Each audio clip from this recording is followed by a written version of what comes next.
अहिल्यानगर दक्षिण लोकसभा केंद्र प्रायोजित आयुष रुग्णालयाला भारतरत्न डॉक्टर बाबासाहेब आंबेडकर आयुष रुग्णालय असं नाव देण्यात आलंय। याबाबत 15 डिसेंबर 2025 रोजी अहिल्यानगरचे खासदार निलेश लंके यांनी आयुष मंत्रालयाला सविस्तर पत्र पाठवून नामकरणाबाबत प्रस्ताव पाठवला।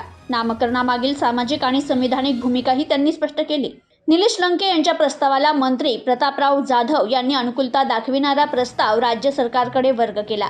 भारतरत्न डॉक्टर बाबासाहेब आंबेडकर यांच्या सामाजिक समीकरणाच्या विकासाला अभिवादन म्हणून त्यांचं नाव देणं आवश्यक आहे। त्यास मंत्री प्रतापराव जाधव यांनी सकारात्मक प्रतिक्रिया दिली। तर या नामकरणाचा अंतिम निर्णय राज्य सरकारकडून घेतला जात आहे। या नामकरण सामाजिक न्यायाच्या मूल्यांना शक्तिशाली तसेच घटकांमध्ये आत्मविश्वास निर्माण होईल तसा विश्वास व्यक्त केला जातोय। तसेच संबंधित स्तरावर सकारात्मक प्रतिसाद असून राज्य सरकार याबाबत निर्णय घेईल अशी अपेक्षा आहे। Bureau report news today 24 Ahilyanagar.